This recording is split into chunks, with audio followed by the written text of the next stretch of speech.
Sean Payton, head coach of the New Orleans Saints. What's with this Saints Happy podcast? This has to be the worst Saints podcast in the world. Ralph can't say anyone's name right. Andrew doesn't know football. Everyone has a hard time listening to Dave. And is Kevin even there tonight?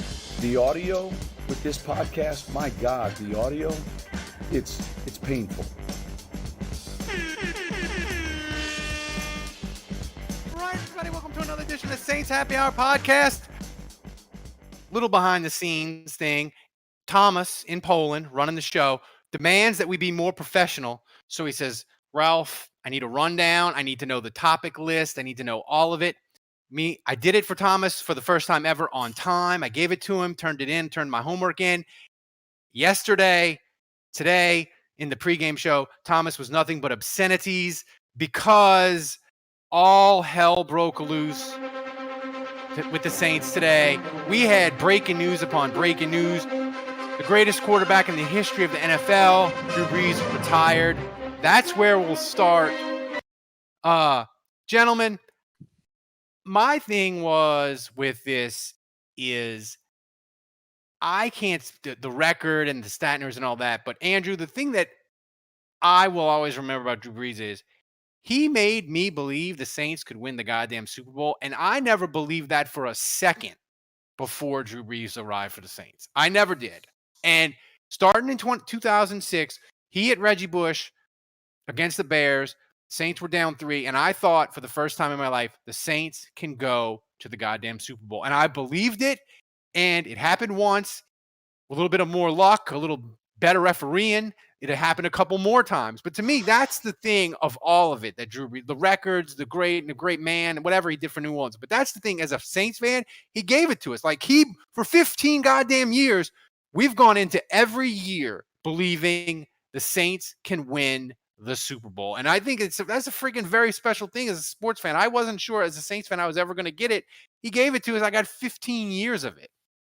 Yeah, what a privilege, man, to be able to watch him for 15 years. And it was special to see his greatness, be able to watch that every Sunday. And I feel a little spoiled. I can't help but feel a little bittersweet, and look, it never ends well. Like, unless you're Peyton Manning and you ride off into the sunset. But even with him, he didn't get to do that with the Colts. They kicked him to the curb and they drafted Andrew Luck. So, very rarely John Elway had a storybook finish, but you're almost never going to get that. So it's not so much that I was hoping for that, but just when you add the COVID stuff where he didn't have fans in the stadium, that was a real bummer. The stuff in the off season, just with, the racial Yahoo tensions finance. And all that. Yeah. Just like, it's just it's a bummer to me that, like, now he's been treated a little unfairly, and like it just didn't, like, if he was going to go out and he was going to go out with like declining skill and a disappointing loss in the playoffs, like that was like probably scripted for most quarterbacks. But it's like the other two things that kind of, for me, like I just wish it was different, All right. Well, look, first of all, technically, Drew Brees didn't announce his retirement. His kids announced it, okay? And you guys have kids. You know the crazy shit that comes out of their mouths. So, he could still come back. I think he could still come back. He could say, oh, my kids, they say the darndest things. I wasn't retiring. I don't know who told him to say that. I didn't tell him to say that. Well, you did see the writing below there, right? On the instant. Shut up. No, shut Okay. up. Yeah. But anyway, I mean, you had to know this was coming. We knew the writing was on the wall. We saw the workout video. We saw the hair, and he didn't have a full head of hair surgically implanted just to cover it up with a football helmet for 5 months. So we knew this was coming. We had to know this was coming. So RIP, R.I.P. Drew Brees. Kevin, you're a longtime Saints fan like me and Andrew your whole life. What does he mean for you personally?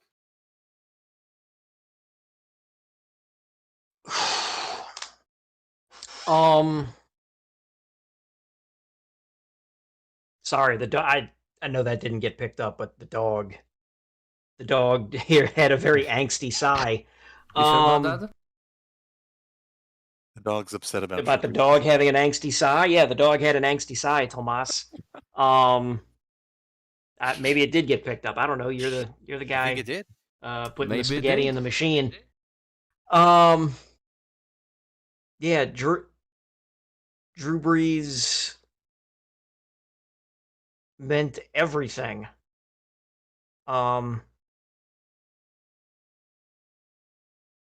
Yeah, I'm struggling to come up, but like I'm struggling to have like a Tom Rinaldi-esque diatribe Let's not get too emotional about here. Drew Brees. No, and I don't think I am, but this team was in the shitter, or was going into the shitter before the hurricane. So, and I'm gonna stay away from the Katrina stuff as much as humanly possible because of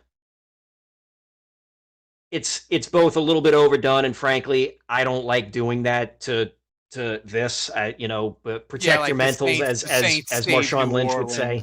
Right. And it's New Orleans saved New Orleans, not the Saints. Right. I mean, it was part of it, but whatever. But the fact that 31 teams gave up on this guy, like his shoulder was absolutely fucked on him trying to do a dive in a meaningless game. Right. And the team that drafted him, gave up on him.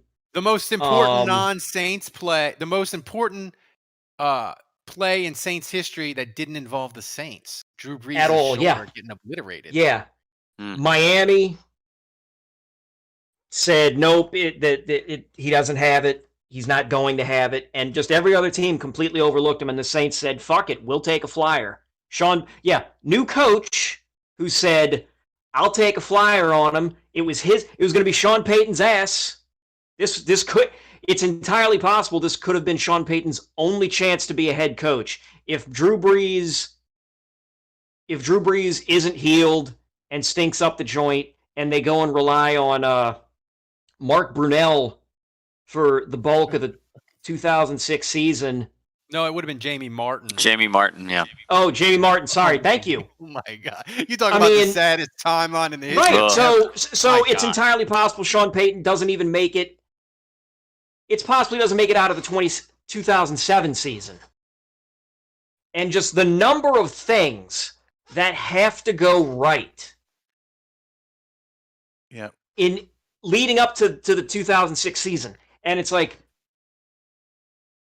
I was there for training camp for 2006, for 2007, and I want to say 2008, for 2006 and 2007. I was there for the training camps. And the way that the whole team just rallied around one another, and the way that the fan base rallied around the team was tremendous. 06 was the first year the Superdome was sold out. I mean, right. And I keep thinking after the first three games, when they go 3-0 at the start of the 06 season, somebody, and I don't know who it was, made a video on YouTube set to this Coldplay song called Fix You. And it was a very emotional thing. Like it's just a basic YouTube video that most anybody could probably make. That's a tearjerker. I saw this video after week 3, and I would occasionally watch it a handful of times every year since. And it instilled in me a love and respect both for Drew Brees and Sean Payton. Like I look to them like I would look to an older brother. They just the looks on their faces, this calm, confident smile on their faces that just said, hey, it's going to be okay, and we're going to ride this out with y'all. And that was it. And that was it for me. And every time that I got to be in the Dome to watch a game and to see how they would play and to see how they would react, felt like, okay, these guys give a shit. They give a shit. Drew Brees makes a boneheaded play. He reacts like he made a boneheaded play. He doesn't just smile and act aloof and wander off the field going. That was some Aaron Brooks shade right there. Right. It was the antithesis of that. You know, Sean Payton grabbing the face mask of Curtis DeLoach after the fucking blocked punt. And I don't know if it was, I can't remember if it was immediately after that or it was a little bit later in that game, but he got in Curtis DeLoach's face about something. And me and the guys I was with in the stands were like, dude, this guy fucking gets it. We can't fucking coast. Even when we do something tremendous, we can't fucking coast. You gotta just be all in, all 60 minutes, the whole thing.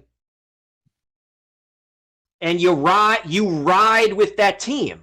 Like the whole ride or die thing. You just become so invested that every single thing it kills you watching them lose. Even in shootouts, it kills you. You're proud that they're scoring points. And you're saying, I'm going to ride with this team through the end. And you die every Sunday watching them lose in dramatic fashion.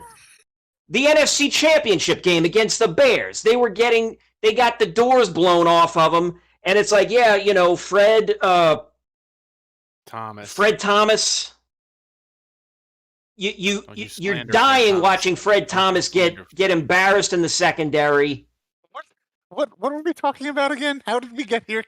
I don't fucking know, man. So this is Drew Brees' retirement show. My God, man. If we're talking about Fred Thomas and Curtis DeLoach. Well, here's because look, I've been waiting 10 minutes to talk. Like, where's the fucking punchline? You motherfuckers talk. I'm not on this thing all the time. I fucking was in. Look, when I sang goddamn hymns about Drew Brees on this podcast that people can go track down somewhere. I sang fucking hymns about this motherfucker. I was screaming about how this guy was the man and people needed to be paying homage to him before he was chucking 5,000 yards even once, let alone multiple times. Before he started breaking untouchable records, I was screaming that this guy was not getting his flowers. And this guy finally gets to the Super Bowl, wins the Super Bowl, gets named the MVP. We all wept, grown-ass men weeping at a fucking at a sporting event. Yeah, and just to watch the decline, it hurt, and it sucks knowing that his final season was I give Kevin this. Wrecked by COVID. Kevin is so up in his feelings, he God. just barely made sense. And that's coming from me, so that's a big. I have a lot of love in my heart right Oh now. my God! Oh, please, I'm ending it. I'm ending it there. We are. Okay. Well, making it. Dave, here's my question to No, you. no, Ralph. No, Ralph. It is my fucking turn to talk. Go, yeah. Okay, first of all, some of the stats: most career passing yards, most career pass completions, most consecutive games with a touchdown pass, highest single season completion percentage, most pass completions. Career percentage. Also Correct. Most 5,000 yard passing seasons. I wanted to piggyback off something Kevin said 20 minutes ago when he was talking about alternate universes and alternate timelines. I think Alabama Crimson Tide fans should also be pouring one out for Drew Brees' retirement today, Right. because had Miami taken Drew Brees, Nick Saban could have potentially had success in Miami, stayed in the Do you NFL, think maybe Mickey never Loomis gone to sends? Alabama. Do you think Mickey Loomis sends Nick Saban a box of Little Debbie's every March 14th? Because if he doesn't, I think he should. You know what's another thing that's amazing about Brees that doesn't get talked about enough? When you look at Deshaun Watson and his situation in Houston, or Russell Wilson, what's going on right now in Seattle, how easily at any point from really 2007 up until 2016 could Drew Brees have said, you know what? Like, to hell with you guys. You continually fail to give me a defense. Every time I drive us down the field and score for us in the final 2 minutes of a game, it doesn't even freaking matter because the defense gives up a 90-yard drive in a minute and 20 seconds with no timeouts, and we lose.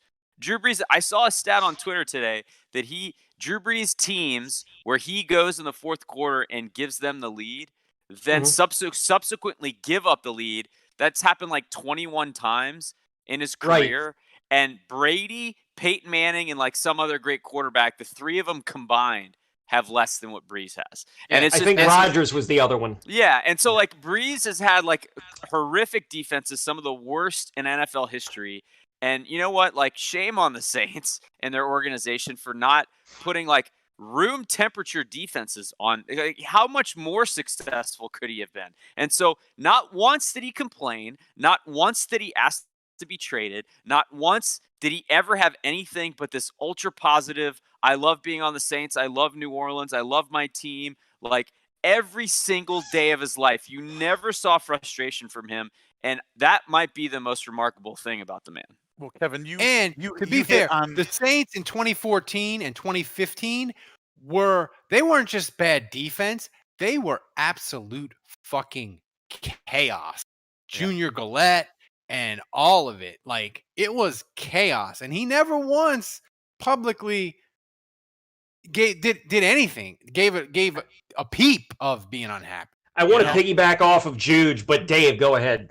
Well, I was just going to say, I mean, I had one other note here in my notes app, and that was, to mention what Andrew mentioned, is just that my first reaction when I hear Drew Brees is retiring, obviously, is sad, and you think of all the good stuff, but I hate the fact that my mind then naturally always goes toward, God damn it, half of his time here was fucking wasted, because they couldn't just feel like Andrew said, just a room temperature defense. And I hate that so quickly it goes from, oh yeah, Drew, God, he was so great, and then he was so great, and all we have to show for it is one fucking Super Bowl. So I do hate that. I really do. It's frustrating, Dave, because if you gave us a choice, you would say, hey, these defenses that we had from 2017 to 2020, you would have much rather the Saints have that quality of defense from 2013 to 2016, because those were the last peak Drew Brees years. Like, he was still great, and he was still super efficient and whatever, but Drew Brees 2017 to 2020, it wasn't the same. Dude, what are you talking about? The same. Wait, hang on. That's what I wanted to jump in. Ralph, that's what I wanted to jump in. He was MVP candidate until like week 12 or 13. That's right.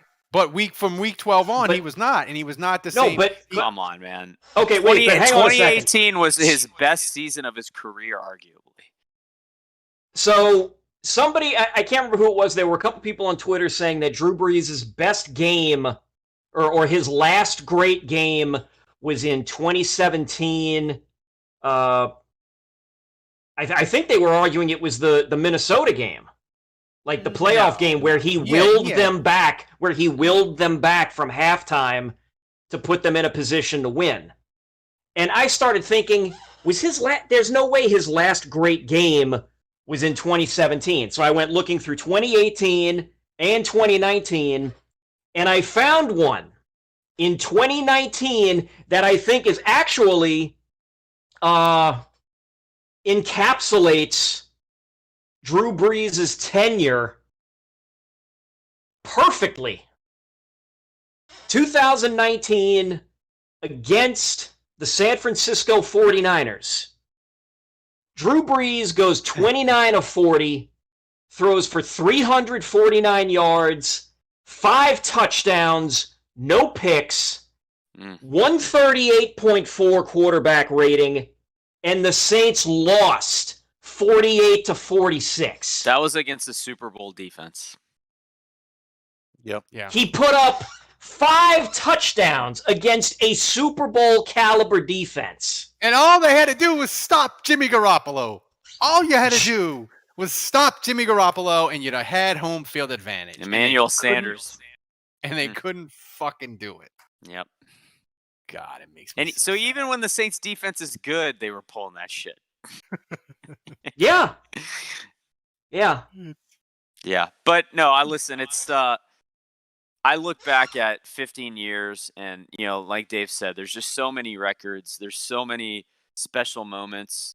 And it's hard to really pick one, There's the bombs to Devery Henderson and Meacham, the era where he was with Jimmy Graham and Darren Sproles and the stats they put up in those years. I mean, the long history with Marcus Colston and the chemistry that those two guys had, how he was able to turn no-name receivers like Joe Morgan and Willie Snead David and Patton. Lance Moore. Yeah, how he was able to turn those guys into productive NFL players. And, there's just, I have so many memories. And, it all adds up to, for 15 years as Saints fans, we got to watch Brees and watch him go to work. And I feel bad. I know it's maybe going to be Taysom. It's maybe going to be Jameis. But I really feel bad for pretty much any other quarterback we watch in our lifetime, because it's probably always going to pale in comparison, almost definitely. And we will never see another quarterback in our lifetime playing for the Saints that's that good. And I believe that. And, those are big shoes to fill. And but I'm thankful I got to witness it. Here's the thing, Dave. 65% completion percentage, and I know all the stat nerds say completion percentage doesn't matter and blah, blah, blah, but 65% completion percentage or anything lower than that is going to feel like poverty compared to Drew Brees. Like, that dude was completing 75% of his goddamn throws, and I know you'll say, well, another quarterback, he'll throw deep and it'll balance out, but dude, you get a quarterback that's completing like 63% of his passes, it's going to feel like poverty, and we are not going to like it, Dave. I can tell you that, Saints Twitter at least. Yeah, I mean that's the way it was always going to be, though. Regardless of who's playing quarterback. So it is what it is. We all knew this was going to happen. Nobody should be surprised. Nobody should be surprised at all. It was getting a little weird though. Like the last. Yeah, I was thinking about that. I think, you remember like a week, 2 weeks after the Super Bowl or whatever, Mickey Loomis came out and he said that he was expecting Drew to make an announcement, in the next week or so. I think they knew that he was retiring and they didn't think he was going to drag it out the way he did. But I think that they just knew he was retiring, and then they just assumed he was going to say something sooner rather than later. But it turned out he just took his sweet ass time with it and kind of played it out, maybe draw a little more attention to himself, Yeah. Well, do you think he kind of picked a poor day though? I know it's the 15th no, but do you think he waited? Do you think he knew after the final game of the season that he was going to wait until March? And if so, or whether he decided that or not, do you think when he did decide that he told Loomis and them eventually, like, hey, like, Loomis comes out and says, oh, he'll probably announce something shortly one way or the other. And then when that doesn't happen, 100%. Do you think Drew reaches out and says, hey, guys, I'm going to wait until March? Because it seems nothing else was said, right? Like Loomis and Peyton never really, like, I don't know. It never seemed to really get blown up into a huge Favrean level story. Like, oh, when the fuck's he going to do it? I mean, it seems like something we might have been talking about. But it never seemed like the media was all I think also too up on his ass. The cap redo was a tell, right? When he reduced his salary to like $1 million, like that was a tell that that he was retiring. Right, Andrew? I mean, like there's no way he was coming back and playing for $1 million. Yeah, I think the fact that there were no rumors out there that he was considering, I think if it would have been more mystery and more would have been talked about if they had said, if there was stuff out there that like Drew was considering coming back. You know, I think no media member, no teammate, no coach, no nothing ever said that was a possibility. So I think we all saw this pretty clearly, and it was just a matter of when he was going to make the announcement. And it makes sense, you know, the 15-year anniversary. By the way, speaking of the 15-year anniversary, when he signed 15 years ago today, we got to go back and look at his shirt choice here. God. He's wearing a short sleeve button down, completely oversized. Ralph, I can't believe Brittany let him out of the house. Like, clearly she needs to be dressing him like Selly does for you. I mean, for her to allow him out of the house with that shirt, and it's not like it was just like your average weekend.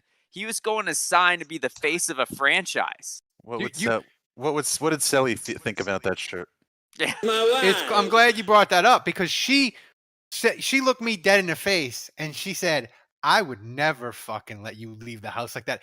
He dresses like you dressed before I fixed you. Like, and she's kind of right. Like, that's how I would dress, like the big baggy shirt. Like it's embarrassing. Like, but they were young, so maybe like Brittany still didn't like. Well, hang on. He had a tweet that said, "Nice shirt, Brees." So I think even he realizes that. I don't think he would dress like that now. There's a stand-up. I wish I remembered who the stand-up artist was. I think it was Sinbad. Look at that shirt. Sinbad once did a bit about how women dress their husbands to look like children, so no other woman will come around them. So Brittany picks out Brittany says, "Oh, Andrew, you'll look really good here. This will look good on you." And it's an oversized fucking tent that she puts him in. I think it's funny that Sinbad was the comedian that said that, because I feel like Sinbad would wear that shirt. Oh, absolutely. Dude, Sinbad was wearing a fucking tracksuit when he did these jokes, so, it's okay. I mean, that's the thing with my wife. My wife has no fear of me, even if I'm dressed to the nines. Like, no one else is gonna want me. Well, Ralph's wife is bragging about how she fixed Ralph, but I mean, meanwhile, Ralph is wearing a Saints shirt, so that's you fixed. That's what I don't think she dresses him for the podcast. I mean, I gotta dress up. I gotta put Saint. I was gonna wear a Drew Brees jersey, Dave, but I don't know where it is, and I'm not a jersey wearing guy. I feel like I should go put my Brees jersey on. Oh yeah, we all want our Brees. One more time. Yeah. One more time. The interesting thing is Brees. He looks. You know what? I'm gonna go get a Brees jersey. I'll be right back. he totally changed his body as Andrew ejects. So we'll wait for the next topic. We'll wait for him to get back before we talk. But Kevin, maybe this would be a good time. Can we get a Farmers Only love update from Kevin? Yeah. I mean, well, look, Juge will be disappointed that he's missing out on this, but I guess he can get it on the listen back.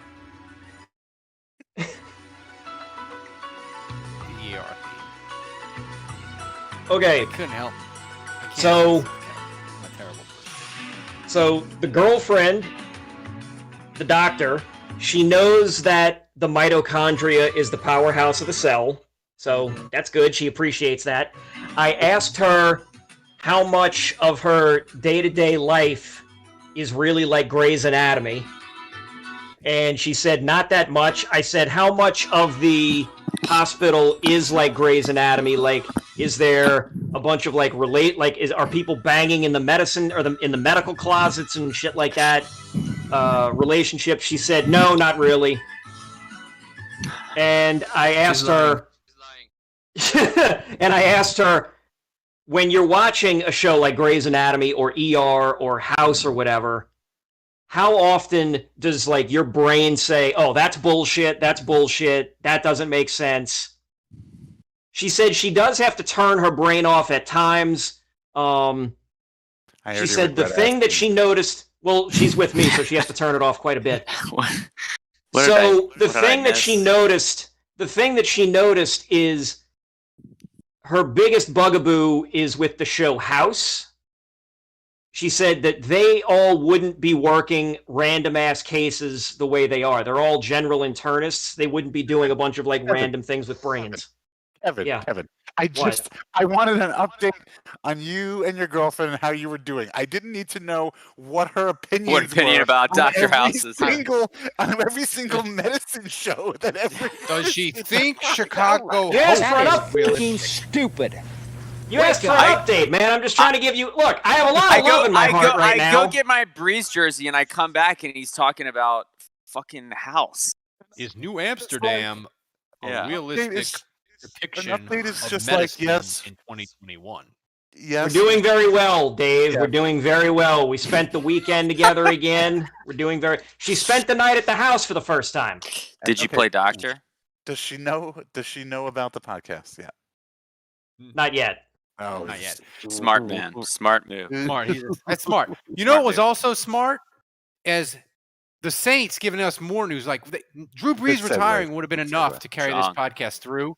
But, Dave, Mickey Loomis did something I think deserves the Congressional Medal of Freedom.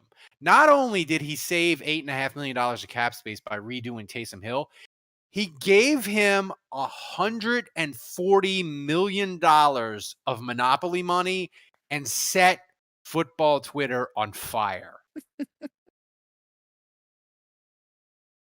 Is this the Saints? This is Mickey Loomis. Not only is he a great GM, this is like is this the best troll job that a Saints player, executive coach has ever done? I feel like it might be.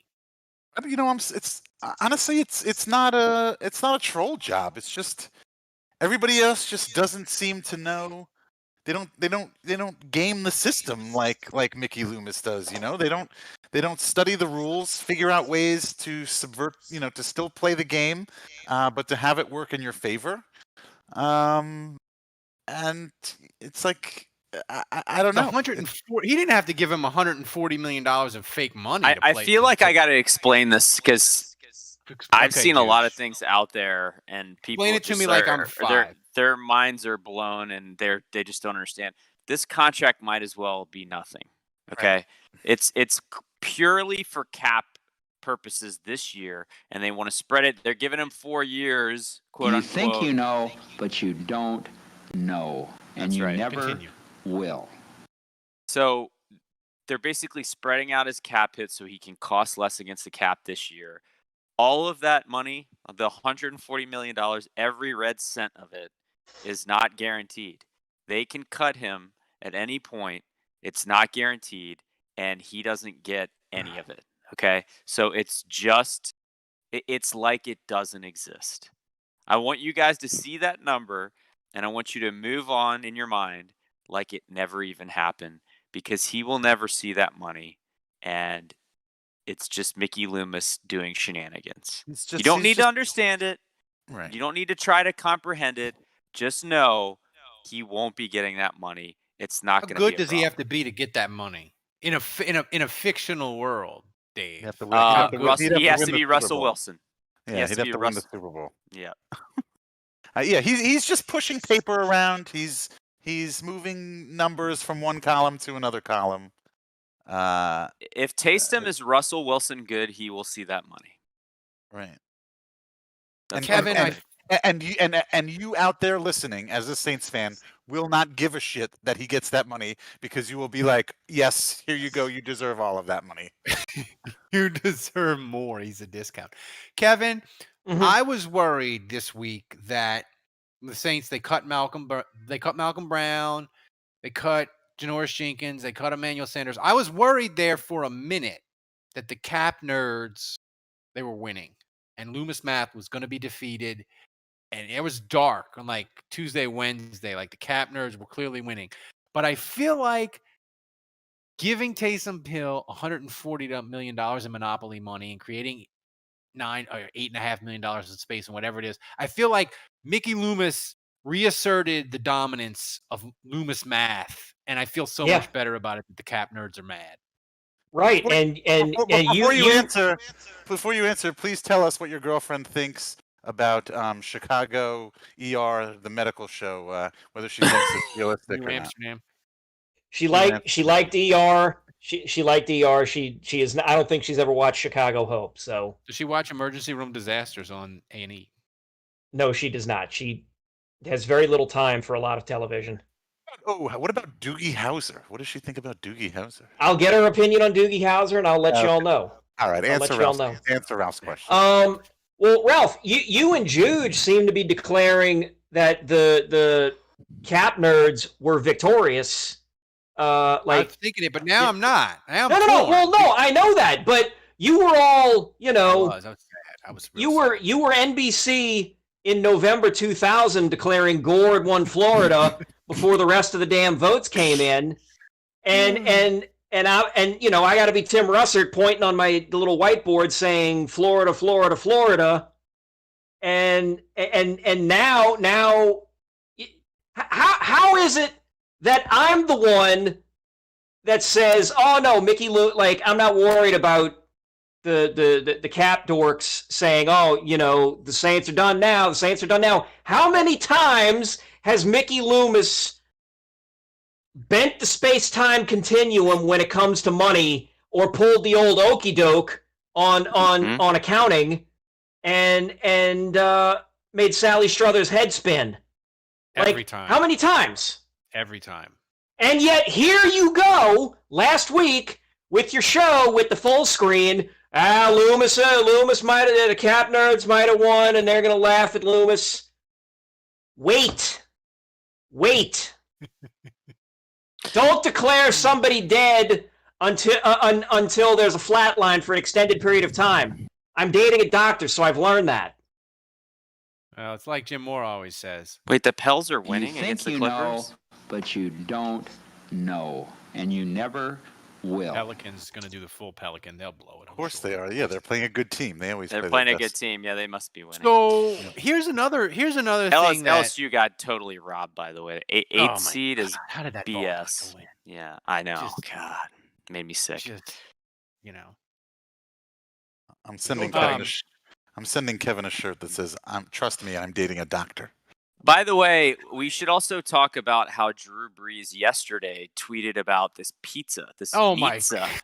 That was worse than his performance against Tampa Bay in the playoffs. That should have been a clue that he was retiring, because he would definitely not eat that if he was still in football mode. That's true. I'm more embarrassed about the peas in the spaghetti. His body is a temple, and he never would have put that trash in his mouth. Somebody needs to get him out of the goddamn kitchen. He is an abomination, an embarrassment to cooking. He's one of America's worst cooks. He's really good. As incredible as he was at football, he's equally terrible at cooking anything. Picking shirts. Yeah. So what was the deal? That was a barbecue chicken pizza, and then he just added pretty much every topping that they had on top of it? It was a pizza. It wasn't barbecue. It was a pizza.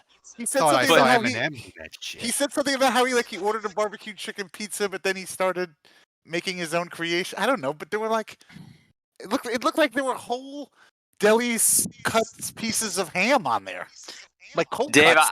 Dave, I thought of you, and I thought of your distaste for deep dish pizza and how much you hate it. Yeah. And when I saw that picture from Drew Brees, I just pictured you being like, you know what? Just give me the deep dish. I'll take the deep dish over that. One that's burnt on 3/4 of it. There it is. What is that? That looks like nachos. It's good.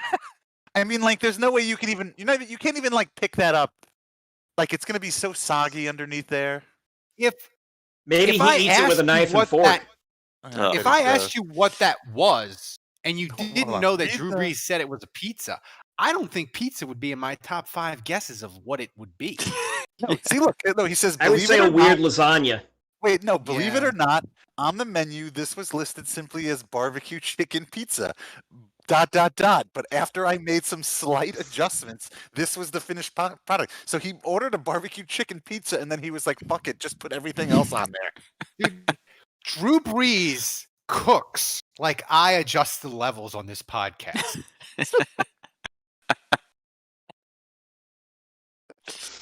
I mean, what I don't in think the about that. hell? What in the hell? But I mean, look at those pieces. I mean, that looks like when you go to the deli. It looks like I mean, sandwich meat. it looks like a food hate crime, is what it looks like. I mean, if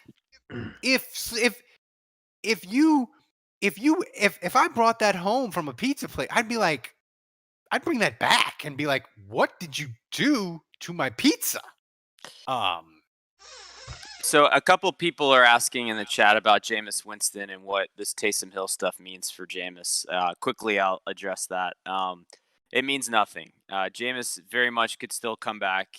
In fact, from what I know, the Saints still very much want to re-sign him, and it would still be an open competition. So this is not an endorsement of Taysom Hill or that he would be given the starting job or anything.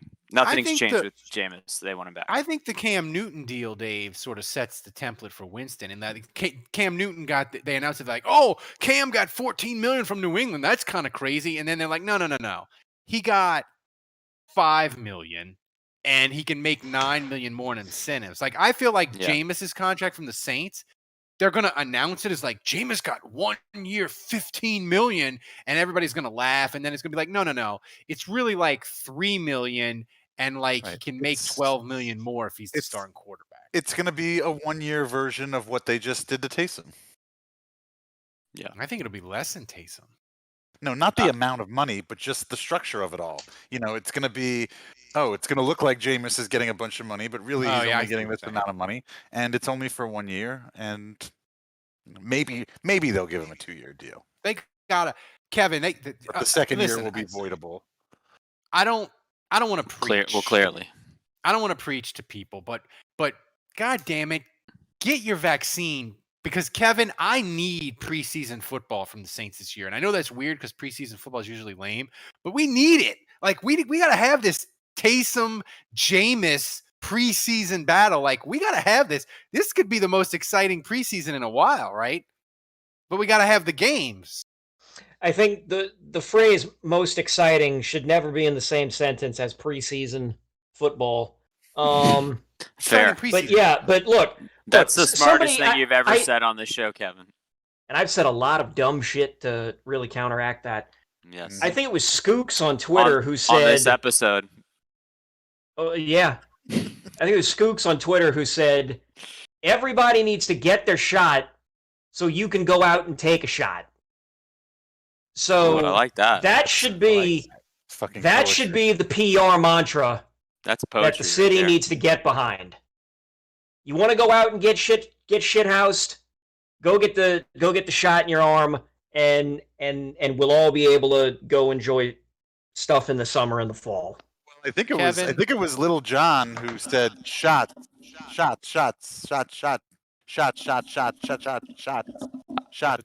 Ralph, he really set you up. He set you up for a Little John's segue talking about Drew Brees.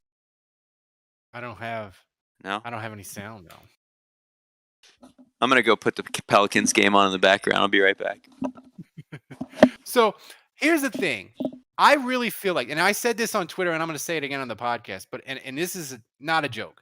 I really feel like 2021 is shaping up as the year of Kevin. He's dating a doctor. That is just incredible. But Kevin, the Saints this week, they got 3 comp picks, but 2 of them are in the 3rd round in the top 110. It's incredible. You're going to have more picks. And I think it's going to be such the year of Kevin. I think a trade down might actually happen because the Saints will be picking at 28. There'll be nothing but offensive linemen left, and you'll get your trade down wish. I think 2021 is the year of Kevin. Thoughts? I mean, I think it's already my year anyway. Can't go anywhere but up, fellas. Yeah, if they trade, I would be surprised if they traded down. But if they don't, get an offensive lineman. Protect whoever the next quarterback is. Protect whoever the next quarterback is. They're not trading down, and in fact, since they've got an abundance of picks, we all know that means there's no way they're going to hold on to all of them. They're going to get itchy trigger. I'm going to tell you right now, if they take an offensive lineman again in the first round, Saints Twitter is going to have an aneurysm. Well, I'm sure it'll be for the best. But I hate it though, because I feel like third round. I always love the third round. I always feel like you can get a lot of good value. I've always feel like the Saints have done pretty well in the third round. What round was Kamara drafted in? Wasn't he like a third rounder? They moved up in the third round, right? And they gave up a future second. But I don't know. I don't have any data in front of me, but I feel like that they've always done pretty well in the third round. The third round has been kind to them, so I'd love it if they just at least sat on those picks and used them. I feel like the history says that they have 4 picks in the top 110, and they'll end up picking 3 players in the top 70. And they'll trade up at least once or twice. But you know it. But the 2021 is shaping up so good for Kevin. Like I feel like playing this. You're jinxing it, Ralph.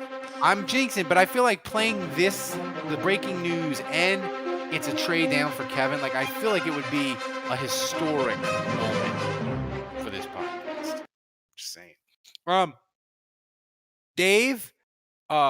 The Saints still have a little bit more cap work to do, I think. And this is another thing that really. Where are we at exactly, Andrew? Where are we at? Give us a rundown. Well, it was $12 million before the Taysom stuff today. They were still about $12 million over. And how much space did they save with Taysom today? 8.5. All right, so that there you go. That gives you about 4.5. But here, 3.5. Yeah. Here's the thing. They don't want to get at the cap. They need to get below the cap. We need to have some actual money to spend. But here's the thing that burns my ass this year about salary cap Twitter. Tampa does all sorts of stuff with voidable years with Levante David and Brady just did a contract like 4 more years and voidable years, and his cap hits like $1. When Tampa does it, it's caring about keeping a Super Bowl team together. When Mickey Loomis does it, it's insane and reckless. And Dave, I just feel like Cap Twitter, they're not even fucking consistent on what they say about the cap, and it burns my ass to no end. You're muted. You're muted, Dave. Right. All right. I'm not familiar with Cap Twitter. I don't fucks with Cap Twitter. I don't know why you do. What does it matter? It does not matter. None I of got those. a lot of problems with you people. Now you're going to hear about it. I like arguing. None of these people that you are talking with have anything to do with what is going to happen in real life. They have no experience. It's just like fuck this. Like, please. And, all of you, yourself included, you're playing checkers, and Loomis is playing 4D chess. Here's a question for you, Andrew, because you're the cap guy for us. You know it in and out and all that stuff. The Saints, they're getting close to the cap. So if I said to you before Tuesday at 4, I think is when they have to get under the cap officially. If I said to you, Ramczyk, Lattimore, Marcus Williams, only one of them is getting an extension before Tuesday, who would you say it would be? I think we did this on our daily show, which if you're that's right, and people should subscribe to the daily show because it's amazing. Yeah, but I'll repeat it for those of you that are not patrons that haven't heard. I don't think they're going to be in a huge hurry with Marcus Williams in the sense that I think that's going to be a difficult deal to come to terms with, and he's franchise tagged, so he's not going anywhere. So I think there's time with him. It would be nice to get a deal done in the sense that you get space. But I don't think you need to commit to it right away. Ramczyk, I think, is also going to be a blockbuster deal. I think it's going to be tough to sign him without breaking the bank, and I don't even know how much money they'll really save by signing an extension for him, because I just think it's going to be so expensive. So I would go with Lattimore, and it's funny because I was kind of lobbying to trade him earlier in the offseason. Kinda? You've been Yeah, beating yeah. that drum Yeah, twice a week on podcasts since January. but now Kinda. that Get but the now fuck that outta here with but that. now that now that they've released Janoris Jenkins, I'm kind of like, they got to keep Lattimore. You know, they can't lose both starting corners and start fresh. So I think probably Lattimore. I'd want that security, knowing that if we're not going to have Janoris Jenkins, I want corner to be solidified, locked down, and stable for the years to come. Dave, do you agree with Andrew, or do you think someone else will get someone else from the big three will get a contract extension? I do agree with Andrew. There's no way they're gonna roll into next season with who, I don't know, what, Ken Crawley as their starting cornerback. PJ yeah. and Billy Bando. Yeah, that's not something I'm comfortable with. Billy Bando, Twitter's fun though. Yeah, I know. I understand that. No, I don't mind keeping him on the team, but I don't want him. I don't want him starting for my team. So yeah, no, I have to agree with Andrew for sure. Kevin, does it make you sad that Loomis Math isn't special anymore, and that other teams are doing the voidable years? Now they're not doing voidable years inside of voidable years inside of voidable years inside of Beignet like Loomis did to sign Fairley back in 2016, but Loomis Math has gone mainstream. Does it feel like I feel like it's kind of like your favorite band. They got real big, and you're kind of bummed that they're like not your little secret anymore. And every other band sounds like them. Yeah. I'm not too bummed about that. I mean, Loomis has been doing this for how long? And what? Like, we're talking about Tampa. I mean, who else is really doing the whole like cap manipulation other than Tampa? Is the concern that it's just Tampa? I mean, Rams are doing it. Somebody else did it too. Rams, yeah. Okay, I mean, look, it's a copycat league. So, honestly, the problem was with the rest of the league that it took them that long to catch up to what Mickey Loomis had been doing. And the fact that folks want to slurp what the Bucs were doing as some sort of, positive, downright magic, while declaring what Mickey Loomis was doing some sort of financial necromancy and wanting to burn him at the stake. That doesn't bother me. It really doesn't, because that's what the talking heads are going to do. They're going to slurp whatever Brady and that organization will do. It's so whatever annoying, it is. though. It's so annoying. It's the Saints. Right, but it's the same voidable story. years. They add ghost years. They do their whole thing, and it's fiscally irresponsible. It's going to catch up with the Saints. One day, this whole cap thing is going to blow up in their face, and it's going to be terrible. And that's the whole narrative. And then Tom Brady does it, and the Bucs do it, and this is genius. They're able to keep the team competitive while he's still in his prime, and maybe they can make a run at another Super Bowl or two because they've done this genius cap moves. And it's like Ralph said, the same. You can't have it both ways. No, but look, I'm not. They've been doing. That's the same story for how many years now, of the Saints either getting ignored or overlooked or whatever the fuck, while somebody else Here's the thing, though, Kevin. heaped a bunch of praise on. I'm just choosing to just say, whatever. It's I already know this story. I've read that fucking book.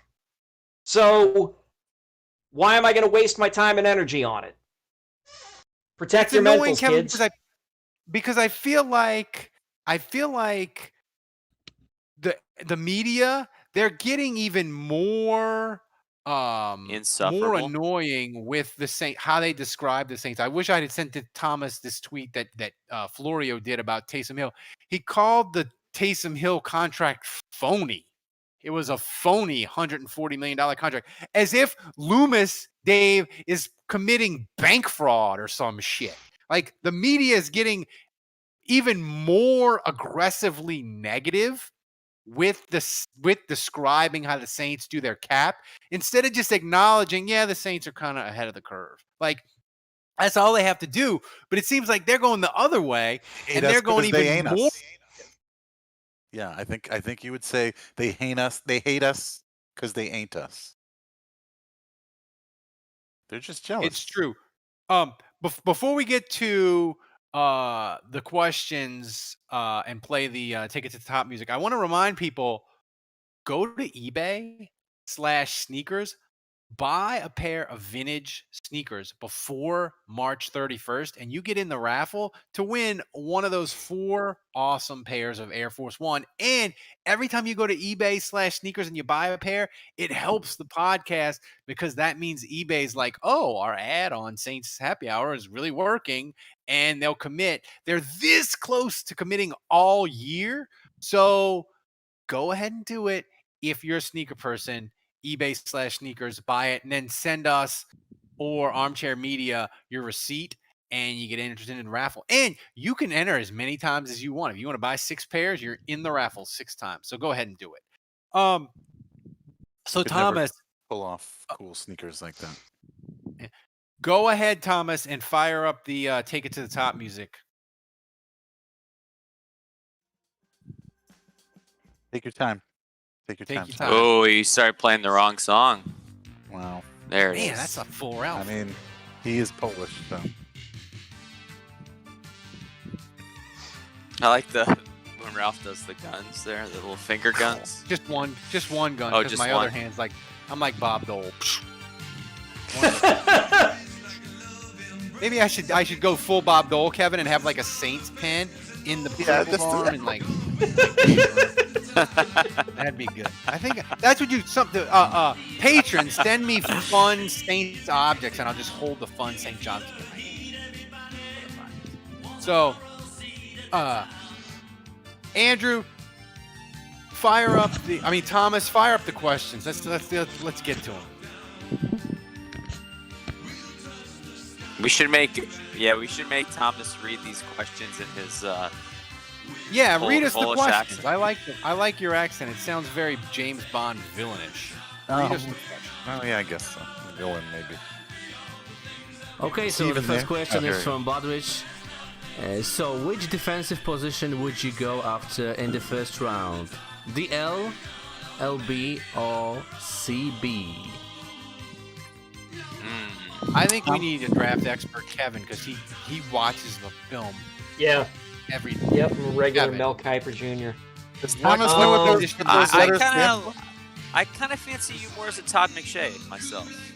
Thank you. I'll say defensive line. You gotta work against the run.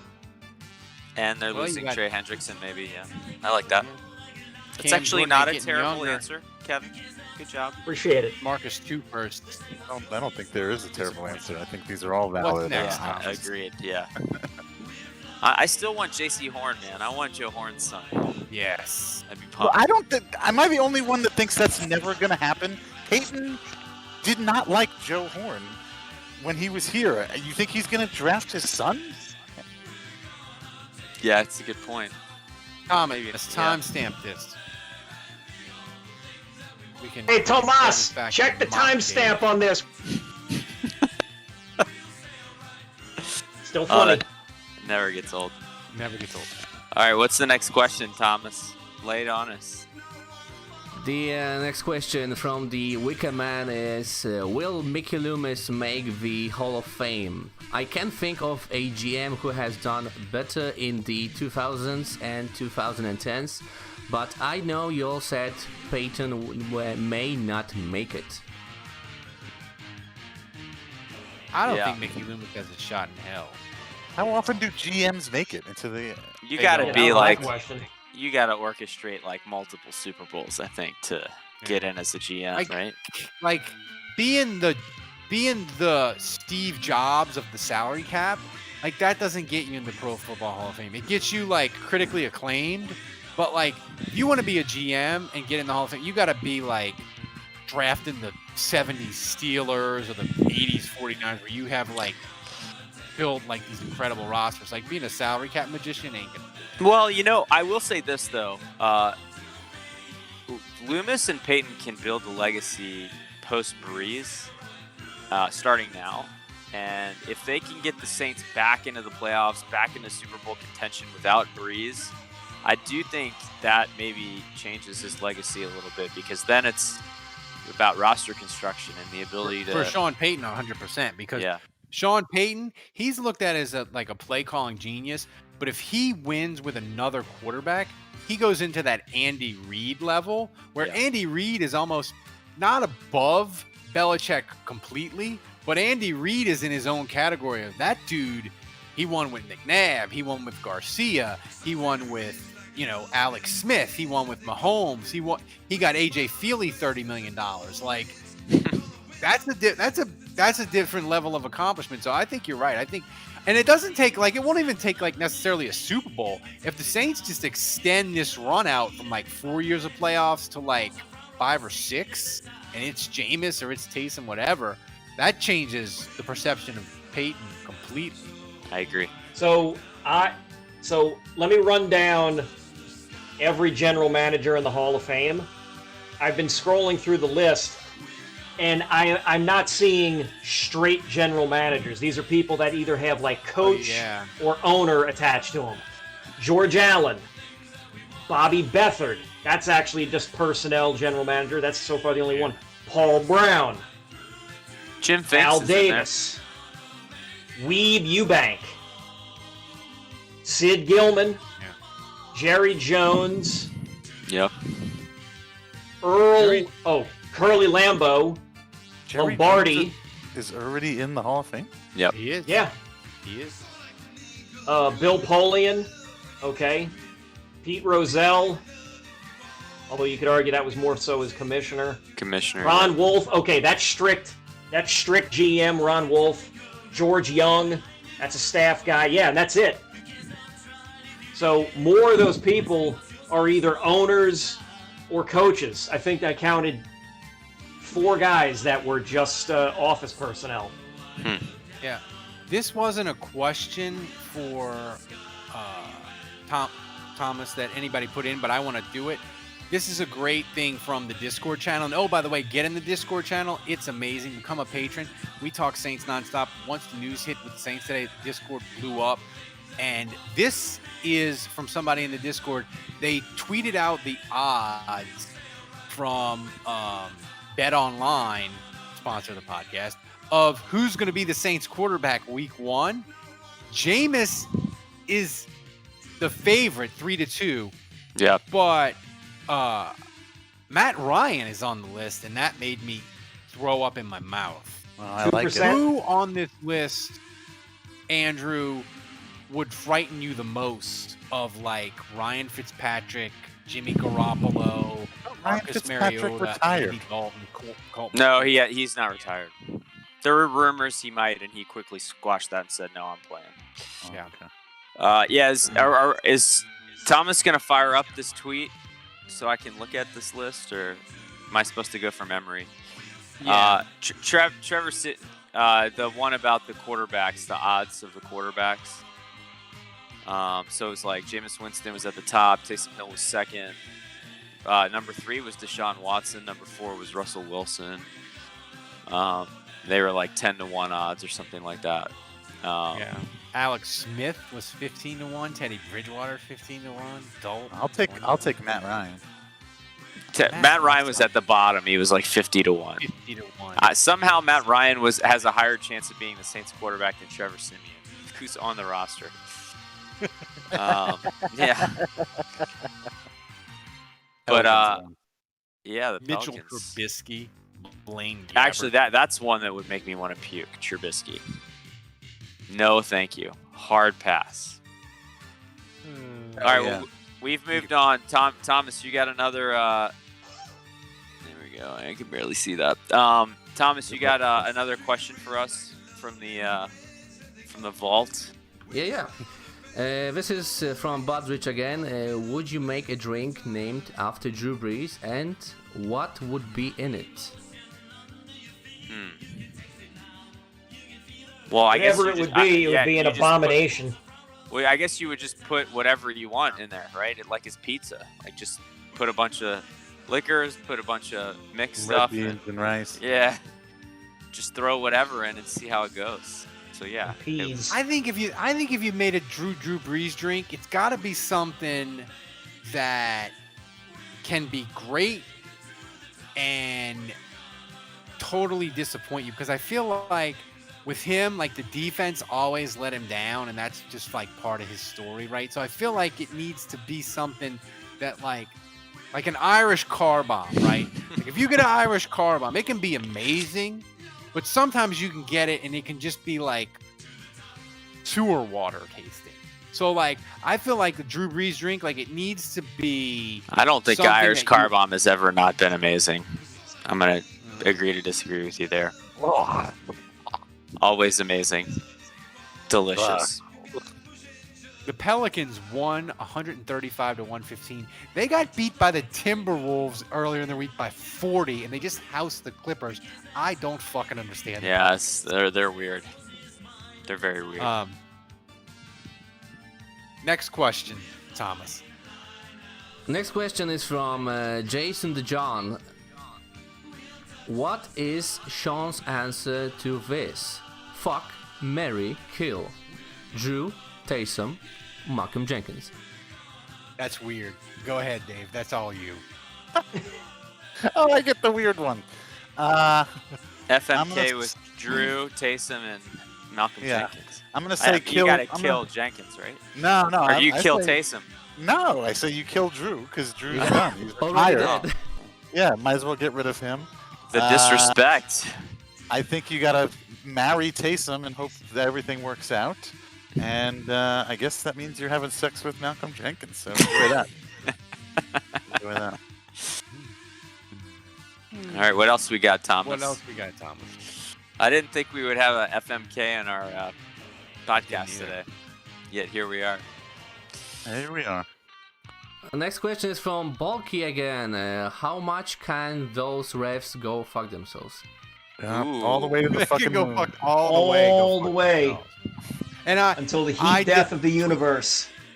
Yep. I tweeted this at Dave Damashek. He tweeted out the picture of Favre all beat up in the NFC Championship, and he said Drew Brees needs to thank Brett Favre and Adrian Peterson for his 9,000 fumbles, because otherwise he wouldn't have a ring and he would just be a compiler and not a Hall of Famer. And I was like, fuck you. If not for Bill Vinovich, we'd have 2 rings, you son of a bitch. So I don't think. Here's an interesting thing, though. I don't think we're never getting over 2018. But I listened to Alex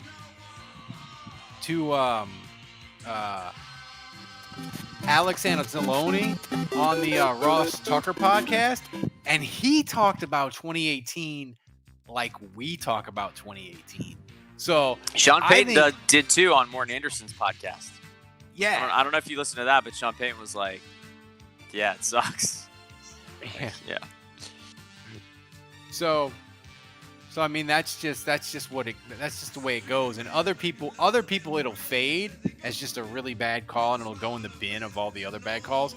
Not for us. 2018 is just like, I don't even know what you compare. It's like a scar that never ever will heal because because even if the Saints win a Lombardi, it doesn't heal it because we wanted it for Drew and we wanted it for that group and they just didn't get it. It's the worst Saints thing that ever happened. Ever. Nothing was worse. Worse than Junior Galette on a beach? Maybe not. Thomas, do we have any more questions? Oh yeah, we have quite a Oh yeah. question. All right, bring them on. What else we got? We got it. Next one is from Christmas. Andrew, is it true that when Drew built up his incredible Hulk arm last summer, he destroyed his kinetic chain and broke everything else? Yeah, we were promised this Drew Brees arm strength this offseason, weren't we? We were promised that he could sing it around, and I even remember Nick Underhill in training camp saying, "Oh yeah, Drew does look like he's got a little extra juice in the arm." So all his ribs. Yeah, we were promised that, and then the arm thing never came around. Look, the ribs, the arm injury. I think his body just broke down, and once he started getting hit, that changed everything pretty quickly, unfortunately. Next one from the chat. Let's mix it up. From Brandon Reese. Can Jameis get us to the Super Bowl? Ooh. I think so. It's a trade-off, though, Brandon. If Jameis gets us to a Super Bowl, Jameis 1 of 1 will be the most insufferable son of a bitch you ever saw. You just have to mute him. I guess you could mute him on Twitter and solve that problem. Here's how I feel about the 2021 Saints right now, and obviously we'll get free agency in the draft, and we'll get a chance to see what the roster looks like and all that before I make any season predictions. But I don't think they can win the Super Bowl next year. I just don't. Like, they're losing some guys. I think they'll still be decent. There's a chance they'll get in the playoffs, but I don't view the Saints right now as a legit threat to win the Super Bowl. But to me, it's all about the quarterback. So whereas I think the last few years, the defense and maybe some of the pieces have elevated Drew Brees and the rest of the team, I think the quarterback maybe is going to have to elevate them this year. So if they can get, whether it's Taysom or Jameis Winston or someone else, if they can get a play from the quarterback position that elevates the rest of the team, then they may actually be able to be really good. But without that, I don't think they're a serious Super Bowl contender. Kevin, if I told you right now, you can have the 2021 Saints, there'll be 2,000 Saints level fun. Not a Super Bowl contender. They'll win a division, win one playoff game. You can have that, or you can have whatever behind door number 2 mystery is. What do you take? I mean, I'm going to take the mystery. Ooh. Surprising. I mean, what? We're going to get one year with whoever the with what? Jameis is the quarterback, and we sort of luck into the postseason. Yeah, but it would be so fun. It would be Jameis fun. or Taysom leading the Saints to the playoffs. Oh my God, that would be amazing. And winning a play, like we could stunt all over the Taysom hating nerds for a week in the playoffs after they won. Oh yeah. God, being able to tell Falcons fans, Drew Brees is gone, and you thought you were off the hook. Yes, and Try Taysom owned you again. My God. Yeah. That would be delicious. What's next, Thomas? Okay, this one is pretty funny. From Jet Pendergrass. What film explosion would best describe the Cap Nerds' reactions after the Taysom deal was announced? Head explosion. Yeah, what head explosion? Isn't it the one from Trancers or whatever it is? I don't know. I always like the That famous, one? the meme one where the guy's like, Yeah. Yeah. I don't know. What's like a huge meltdown? I mean, it's not a film, but what's the dude that said we'll do it live? We'll do it live. Bill O'Reilly. Yeah, the Bill O'Reilly O'Reilly. head explosion. Yeah, he didn't have a head explosion, but he like his I mean, whole face is like red and Yeah, he's yeah. like beating on the table. That's a good one. All right, Thomas, what's next? I'm afraid that's all we have for today. All right. Yeah, Drew, so love you, man. I wanted to remind people to become a patron. I should have done it. I did it earlier in the show, but we are going to have a special Zoom call for free agency, whenever the Saints do their big, shocking Mickey Loomis, let's laugh at the cap nerds move, and you know it's going to happen. Like, you know the Saints are going to do something. They're going to sign Winston. They're going to extend Lattimore. They're going to sign a mid-level free agent. They're going to add a corner. They're going to do something that's going to be amazing, and we're going to laugh at the cap nerds. And then we're going to do a Zoom call for patrons only, and that's why you want to be a patron. And, oh, by the way, any breaking news the Saints have, we cover it first. Like, every time the Saints did breaking news this past week, 30 minutes after, 20 minutes after, Marcus Williams, they did his franchise tag. They announced it 31 minutes later. I checked the clock. We had the podcast up for the patrons. So, I mean, we're the best Saints podcast on earth. And, by the way, thank you, Malta. Back up, number 6. You did us proud. I'm proud of you, Malta. I'm proud of you. Top five or nothing. Maybe after this Drew Brees news, maybe we'll peak. But Thomas did promise us number 1 in Malta. That was his pitch plan to hire him. So, yeah, do we have a time frame where Thomas has got to get us number 1 in Malta? I think we might have next to. week. Man. I'll give until next week. Yeah, no pressure. I don't know about that. I like Angry Thomas. I love that. The Saints need to wreck his show rundown and graphics plan every week, because Angry Thomas in the pregame is just delightful. So, thanks everybody for joining us. It's been amazing. And oh, by the way, I will be on Channel 4 tomorrow morning at 6:05 with my eyes closed, wearing an ugly ass sweater, getting insulted by Eric Paulson. You get an off-season version of that, me talking about Drew Brees retiring. So set your clocks. So for Kevin. Oh, wait, Andrew, hold on. You forgot to tell people about the hotline, right? Oh yeah, I'm so You dumb. gotta call the hotline. Call the hotline.